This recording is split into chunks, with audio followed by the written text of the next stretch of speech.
Hello, beautiful people, and welcome to another episode of The Professional Fan. I am the professional fan, Mike Antonace. Thank you all so much for joining me this evening. If it is your first time on the show, please leave a like, subscribe, share. Apologies for my horrible camera quality this evening and lighting, as got to get a new overhead light and got to get a new webcam. It all fritzed out on me. So this evening, we're just using the old laptop camera. But yeah, today just wanted to come on. Obviously, day one of Browns training camp is officially in the books, and there is a couple of things to talk about. Humble's already in the chat. What's up, Humble? How's life? Life's been good, tiring, very busy, but working a lot, doing this, analyzing all the information, reading it as much as I can. It's fun when you have multiple jobs. I hope you're doing great as well, brother. Hope everything is well. But yeah, gonna get right into it. We're gonna talk about Browns training camp, day one. So what does day one look like after it's in the books? So biggest thing everybody wants to talk about is the quarterback battle. And what kind of shocked me but didn't was the quarterback rotation was kind of the same as what we saw in mini camps and OTAs. Now, it's day one.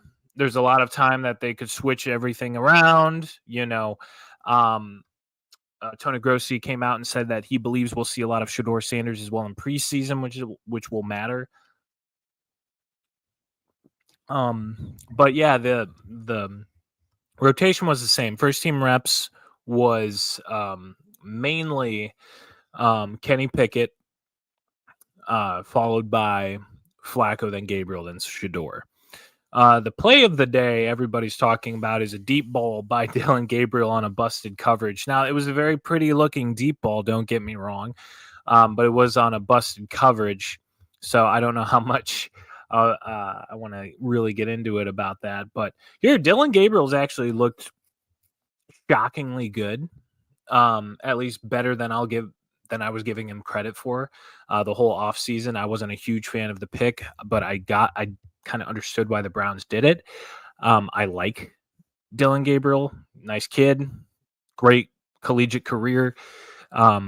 And I've always been on the side of if one of these rookies works out, whether it be Dylan Gabriel or Shador Sanders, or hell, if Kenny Pickett even has a Sam Darnold season, don't think he will, but I would even be open to that. I think as Browns fans, we're just looking for a quarterback. We don't care where we get it. Jeffrey Champion's in the chat. Thank you for joining, Jeffrey. I like the new color rush jerseys. They're going to look great at night games. Yeah, I mean, I actually, let's talk about that real quick. Yeah, I saw some people like poo-pooing that a little bit and saying how the helmet looked bad. I thought they looked great, actually. I thought that they work well with the color rush jerseys we already have. I wish we wore those jerseys more. Those are sick. I kind of like this new thing that they keep unveiling everything at the Pat McAfee show. Shout out Pat McAfee show. If you're not watching already, which I'm sure most of you are, go check that out. But day one, a lot of install, a little quiet. It was good to hear for some of the players again. Myles Garrett got in front of the podium, basically said that he wants to go to the Super Bowl and win Defensive Player of the Year again. One of those things is certainly possible. I think Myles definitely could win Defensive Player of the Year again handedly. The Super Bowl part, I mean, stranger things have happened. Life is sometimes stranger than fiction, but I don't necessarily see that happening. Stefanski spoke briefly about the Judkins situation. I think they're handling that well. Said that, hey, we take these things very seriously. He's away from the team right now. Comment when we have more information. I think that's smart. Humble asks, how would you grade his deep ball actually compared to the other QBs in his class? Deep ball accuracy? Honestly, deep ball accuracy, he was probably one of the That's probably one of his better ones. Better stats, if you will, or better aspects. Dylan Gabriel's always had a really nice deep ball. And he's always been athletic. Honestly, if Dylan Gabriel was like 5 inches taller, he would have been a first round pick without question. I also think he wouldn't have stayed in college nearly as long because he would have just been a first round pick without question. Biggest question about him has always been his height. His accuracy is great. His deep ball is great. He's athletic. He can run, but height's a big issue, man. Like you can only bootleg so many times. Shador looked good. Shador's completions were, I believe he was like roughly 50%, but he did have a really good ball above a defender, placed it only where the receiver could catch it. Luke Floria, the Kent State product, kid honor, continues to shine. He's looked great in minicamp, rookie minicamp, OTAs, been putting in a lot of work, and he shined again today. He is one of my like make the team watch list. I think he has a real chance to make the Cleveland Browns active roster if he continues to build on what he's been building on, and he's just looked better and better and better. So that could be a UDFA gem that we found, which is useful considering that our receiver room is as thin as one-ply toilet paper. Speaking of the receiver room, while we're talking about day one of training camp, Deontay Johnson walked off the field with trainers. We don't know what that's about yet. Don't know if he was even going to make the active roster, but Deontay Johnson hurt. Injury updates as well. Mike Hall is still recovering from his knee surgery that he had at the end of last season. So whether he'll be ready for the start of the season or not, we're not sure. But everybody seems to forget that we signed Malik Collins as well in the offseason. So we have a set rotation, even if Mike Hall can't go. And Malik Collins is a very underrated player. He was in San Francisco last year. If you guys want to watch some of his tape. Let's see. Jeffrey says, Dylan Gabriel is a Kevin-style quarterback. I think he would do well, and Kevin handpicked him. That's what got me excited. And Dylan Gabriel, awesome. Through the fastest football in college. Yeah, I mean, I'll be honest, Jeffrey, I wasn't the biggest fan of that pick. At least where we made it, I thought Dylan. I'm a draft guy, so I thought Dylan could have been available later. But I mean, here again, if he ends up being great, like Russell Wilson 2.0. Drew Brees 2.0, one successful shorter quarterback. And we find him in the third round. I'm fine with that. I mean, I think Shador has more talent. I think he's more NFL ready. But again, I'm never going to be upset either way. Kenny Pickett had a rough day, by the way, today. Looks like he's still learning the offense. Joe Flacco was 5 out of 5. So, I mean, you're going to see that in the very minimal reps Joe Flacco is going to take. He's not going to take a lot. He knows the offense. He knows Kevin. He's 40, and he's still playing the game of football. He's been in the league over 20 years at this point, I think. So Joe Flacco's Joe Flacco. You know what you're getting. And that's a nice thing about having somebody that ready. Wally's in chat. What's up? Oh, that's a good question. So do you think we will bring back David? Because I think Finn is going to take that jab. Harold Fannin. So I've always been the guy who's like, I think why only have one elite tight end? I think Harold Fannin, I was a huge fan of him coming out of college. I thought that he was an early second round talent. I'm surprised that we were able to get him in the third. The only reason he was available there is because he played in the MAC. That's it. Harold Fannin is an incredible talent, great yards after the catch. He can block. He's really great at running routes. I mean, he can almost run routes like a receiver. I think Harold Fannin can take that job eventually, but I don't think that necessarily means that you shouldn't resign David Njoku. I think David Njoku has become he's always been a great tight end, but he's also become like a pinnacle in that locker room. He's become very important. And I know like this team just gave up Nick Chubb, but Nick Chubb was a different kind of leader. You kind of need those vocal veteran leaders in your locker room, and David Njoku's really become that for the Browns and even the city of Cleveland a little bit. So I've grown to really be fond of David in this team on this team in this city. So I would hate to see him go. And here, for a team that, if we're going back to a lot of the wide zone stuff and a lot of the play action, bootleg, and a lot of the stuff that Kevin typically likes to do, having two tight ends that can do things similarly just as well as each other, one be a little bit better, I think it's good to have two tight ends that can run those routes, especially if you're running a lot of 12 personnel sets anyway. I know that's what they tried to do with David Njoku and Harrison Bryant when he was here, but I think Harold Fannin Jr. is a much better replacement for that second tight end spot. I hope we keep David, but long term, do I think that Harold Fannin will probably take that job? I would agree. How am I doing? I'm doing good, Wally. How you doing this evening?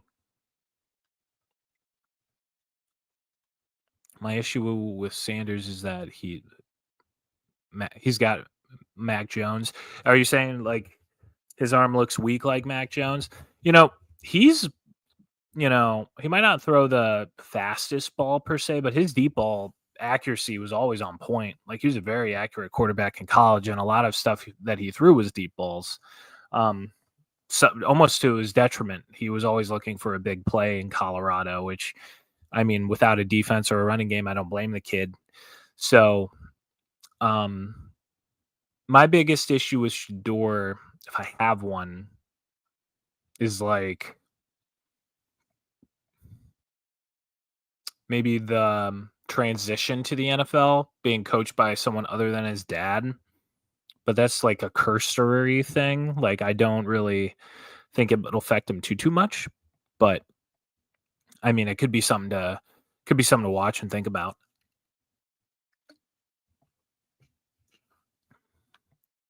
Whiteheart, I think he saw tight end too because in PFF last year charged. He was rated as the best tight end. In that Chargers game, yeah, I think he was the only one that scored in that game. Blake Whiteheart is league vet. He'll be on the team. He'll probably be our third tight end. Because even though Stefanski doesn't like to keep a fullback, he'll keep a third tight end to do those fullback roles typically. Blocker coming out of the backfield, short I formation, that kind of stuff, or even sometimes take a QB sneaks. That he likes to have the third tight end be the fullback, but can also be a tight end. So I think if anything, if Blake Whiteheart makes the team, that is exactly his role. And I think he'd be happy with that, considering he was just kind of floating out there last season.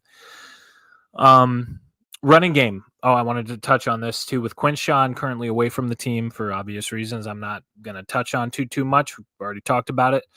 Jerome Ford is the running back one with Dylan Sampson behind him. So we'll see where that goes, or if Quinshawn can actually figure stuff out, or stuff gets figured out to the point where he can show up.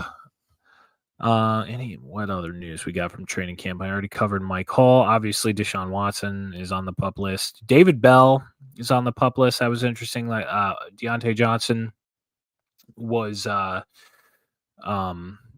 like I said earlier in the show.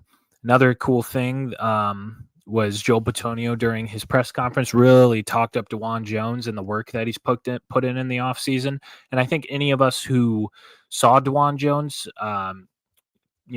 in the media availability for OTAs and all that good stuff, saw that he looked significantly slimmer and in better shape than he did in the past 2 years.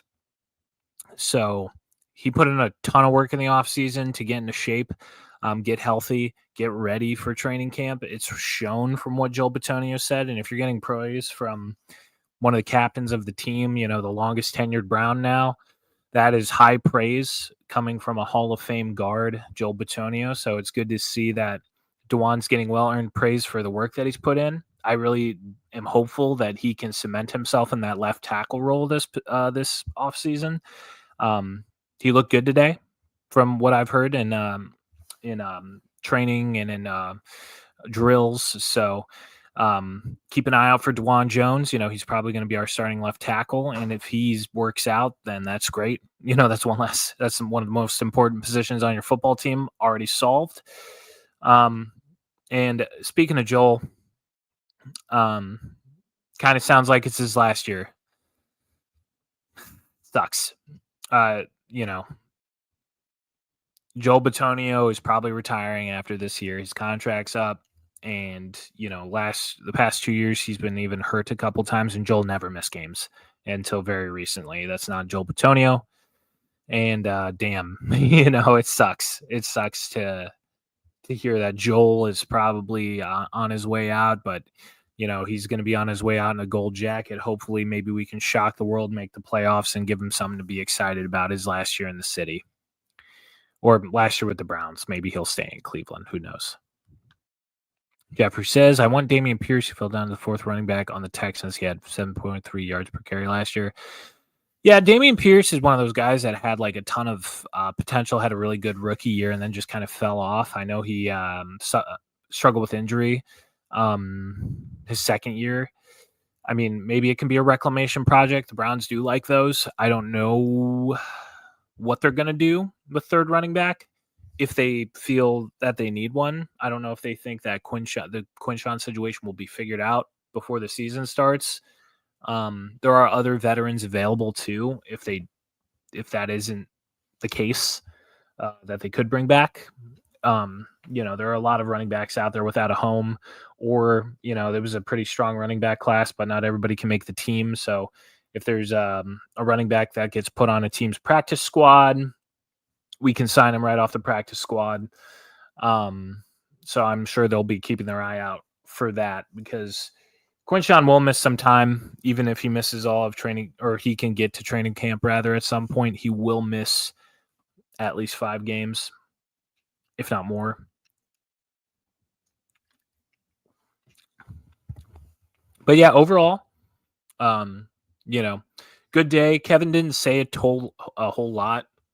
He hit him with the classic. It's day one. It's day one of training camp. So, Kevin's going to do what Kevin does. He's going to be the classic coach speak. He's the king of coach speak. So he didn't really say a lot in his press conference. Jerry Jeudy said in a recent pod that we kind of talked about that his big goal is to make the playoffs. So maybe that's something they actually look to. My biggest concern right now with the Browns, if I had one from my personal point of view, is wide receiver. If Deontay Johnson is hurt, you got to hope that Luke Roya can actually make the team and go. And with Cedric Tillman being hurt most of last season, even though if he builds on things, he'll be great, you kind of worry about that room a little bit. What are your thoughts on linebacker room? Because I think they're solid and nobody talks about them. That's an awesome point, Jeffrey. I totally agree. I think our linebacker room is super underrated. I think Coach Tarver is arguably our best positions coach. That he has always been given less and always turned it into more. He's always gets those guys ready. Nobody looked out of place, and he's not always had the best talent to work with. Now I think our linebacker room, like you said, is very solid. Carson Schwessinger, like I said earlier, I'm a draft guy, cover the draft in totality. Carson Schwessinger was one of my favorite prospects this past season. I'm really glad that he ended up on the Browns. Great linebacker out of UCLA. I expect him to get a lot of playing time early in his rookie career. Jerome Baker, a longtime NFL vet, and Jordan Hicks, longtime NFL vet. Both are great players. Mahmoud Diabate, third year UDFA out of Utah, I believe. Yeah, Utah. He's consistently built on his play. And he looks better and better every year. I'm sure I'm missing somebody. Oh yeah, Devin Bush, but he'll probably be away from the team because of stuff he's got going on too. But our linebacking room's solid. Great coach and Coach Tarver. I think that room is solid and will continue to be. I'm excited to watch Carson play. Um, it's a damn shame about JOK, man. I know he's actually like at training camp, I think. So I hope he comes back healthy. Prayers up for JOK, one of my favorite players, hard worker. I love him in the city. So hopefully he can come back next year. But that was a real rough injury for JOK. But yeah, I love our linebacking room. I think our defense is solid, honestly, all around. Our safety room is okay. It's not like, jump off the page great, but our safety room isn't bad by any means. And I think if anything, that's like the one room that's kind of shaky, but I like most of the guys in that room too.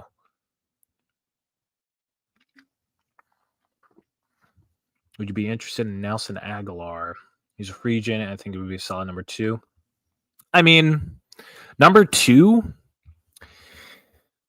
I mean, if you need a vet wide receiver because of injuries, Nelson Aguilar was still very productive. His past couple seasons. I really think that they want to see what they got in Cedric Tillman, because Cedric Tillman's going into his third year, and he showed you before he got hurt last season some pretty promising things. So I'm sure they're going to want to see him get some playing time. They'll probably, Jerry Judy's going to be out there, and he was healthy last year, and he was great. They might want to see some stuff out of some young guys, Jamari Thrash, maybe Luke Froya even see some playing time.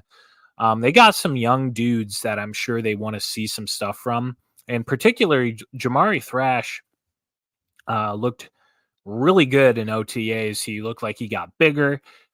He looked like he was working on his craft. His routes looked crisper. His hands looked stronger. He was making contested catches. So I'd be excited and curious to see how Jamari Thrash looks. And he can kind of, I was talking about in my last episode, Jamari Thrash can kind of give us that jack of all trades, kind of Swiss Army knife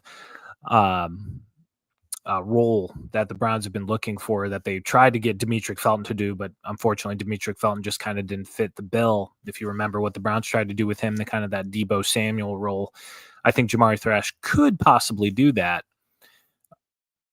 I think Hickman is going to have a big year. Yeah, I hope so. I like Ronnie Hickman. I thought he was a great UDFA ad. Say what you will about Andrew Berry, but the dude knows how to find UDFAs. He's always had picks. He picks up undrafted free agents. And for the most part, most of them have worked out or better. Ronnie Hickman's one of them. Mahmoud Diabate, DeAnthony Bell has always been very productive on special teams as well. Andrew Berry's pretty good at finding UDFAs. I think Luke Froya could be that guy this year. Dylan McMillan. I hope I'm getting that name right. The safety out of Pitt could also be another guy that makes the team. Oh, you want to see more of Mike Woods? I think, I think they've seen Mike Woods is going to his fourth year. If the Browns thought that he could be a guy that could give you some solid play other than just an emergency piece, he probably would have been in the rotation by now, especially with receiver has been to one of our weaker rooms. I just don't think Mike Woods has got it like that. Like, I like him. I think he's a great kid. He's a hard worker. He does hard work on the practice squad. You need guys like that. Every NFL team does. Not everybody is going to be able to hit the field and give you 100 yards a game, or make it to that $15 million a year contract, $20 million a year contract. You need guys on your practice squad that can put in work and be show up on a moment's notice if you have an injury. I think that that's what Mike Woods is, and he's important to the team in his own right. You know what I mean? I just think if he had that the Browns would have rotated him into the active roster more by now.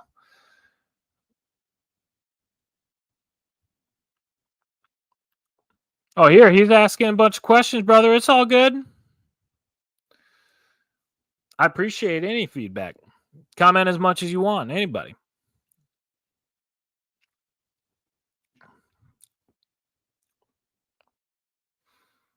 Yeah, I don't mind anybody. I don't mind anybody commenting as much as they want to. I'm a small creator, just trying to get myself up there. I love any sort of feedback.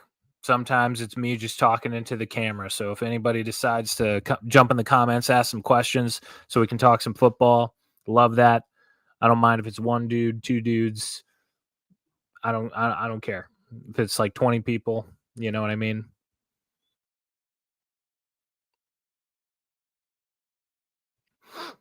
All right, let's see what else. Yeah, so it's day one. I kind of hit on a lot of the bigger things. Mason Graham looked good in drills, which you expect. He's a fifth overall pick.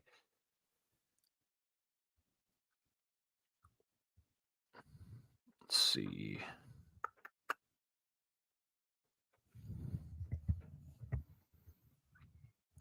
Dylan Sampson looked good in drills.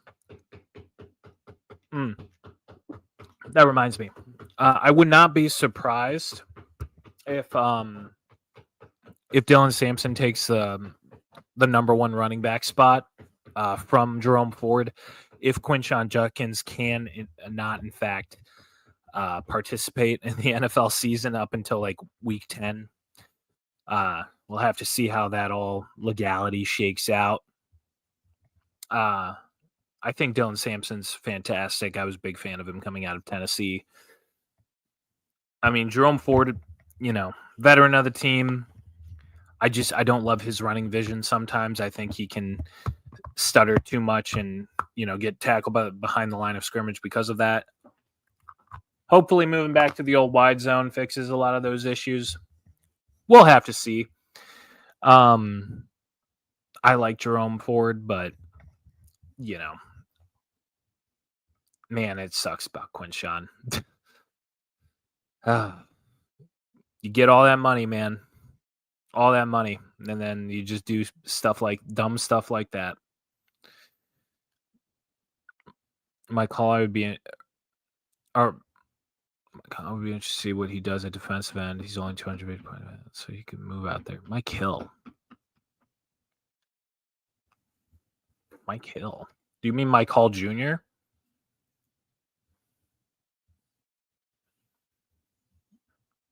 I'm going to look that up real quick.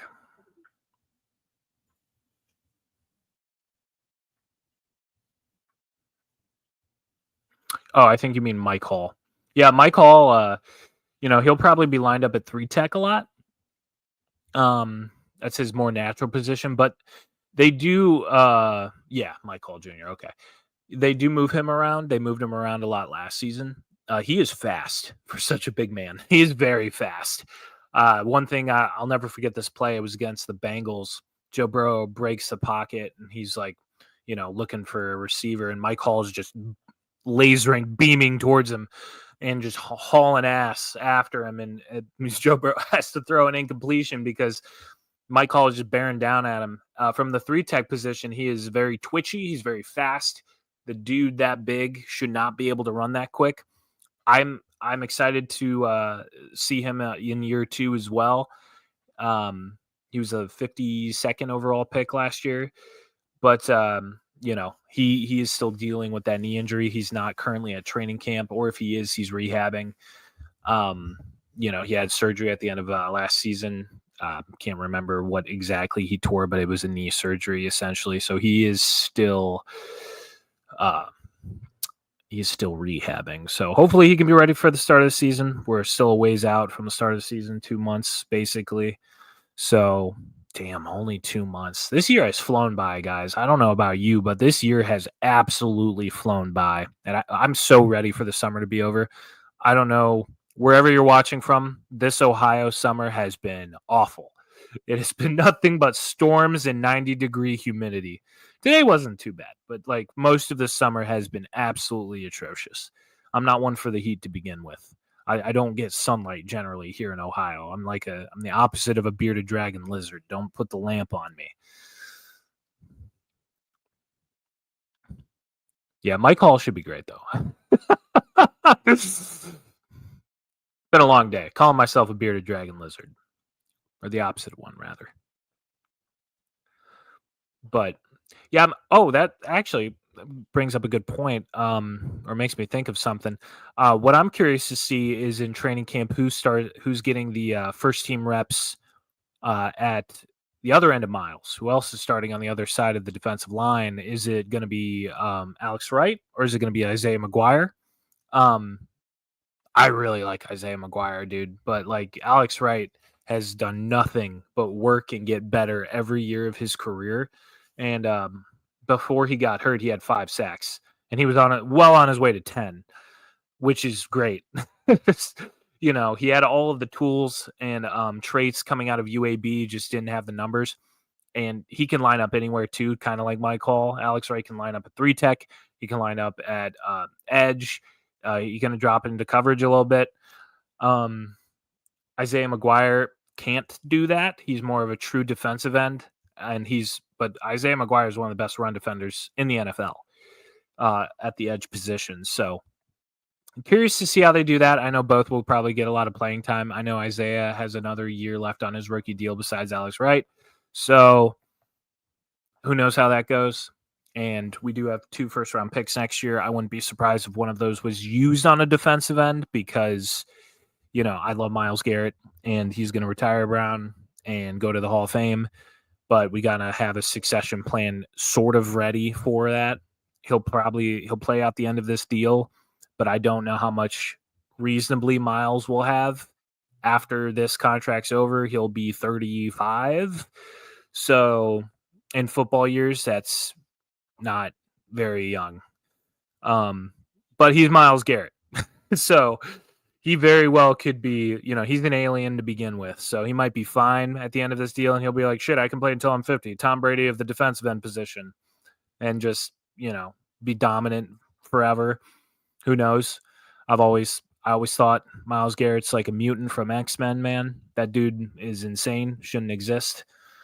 But yeah, analytically, we should probably get a succession plan ready for Myles.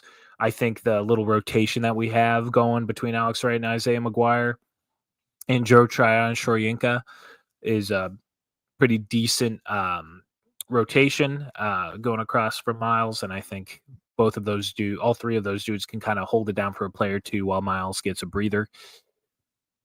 Alex Wright could be on his way out. Yeah, I mean, they like to keep their homegrown talent. And here, if he's a rotational guy, but he's productive, the Browns might want to just pay him a small contract. Like, there's no harm in giving him like a 2-year 10 or a 2-year like $9 million deal, something like that, where he can still stay on the team, but you don't have like a long-term marriage to that because you always need dudes like that, or maybe they just sign him to another little 1 year.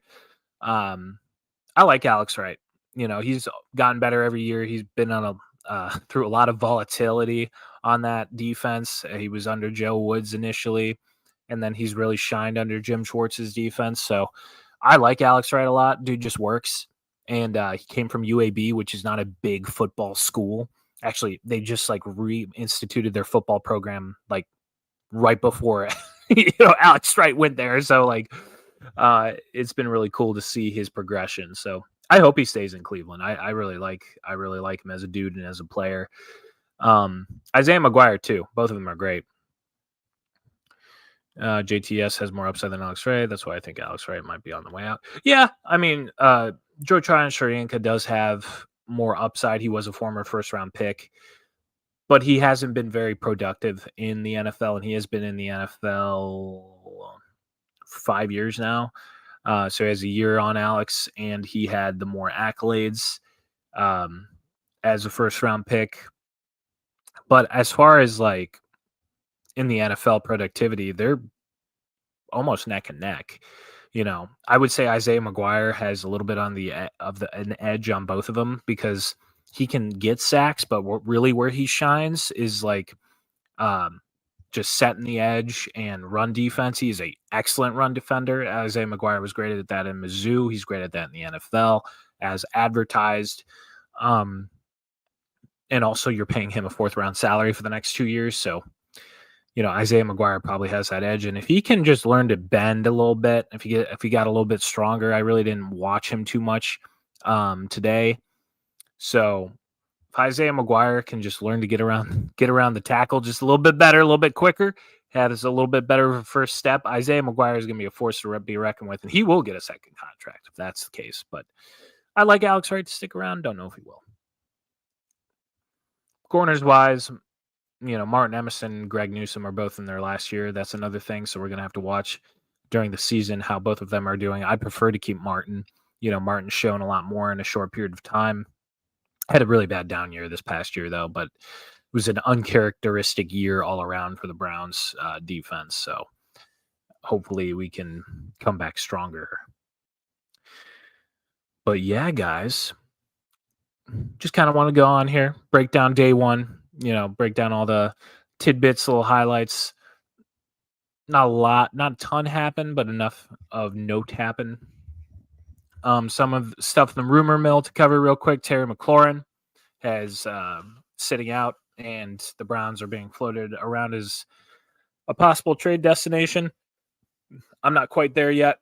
I would love Terry McLaurin on this team, but I think the Browns are in an evaluation period for the next year or two, so I don't know if they'd spend draft capital and contract money for a guy like that unless they think one of these rookies is in fact the guy, which they won't know until the end of the year anyway. So put a lid on that. Like Jeffrey said earlier, Nelson Aguilar could probably be something like that. Expect no real trades before or during the season, even, at least in my opinion. Greg Newsome, I think, would be better at safety. That one I'm going to disagree with you. I don't think he's big enough. Greg Newsome struggles to tackle in the slot corner position. I could I don't even think about how it would look like in the box as a safety. That dude would be getting hauled over. As a free safety, I don't think he has the closing speed.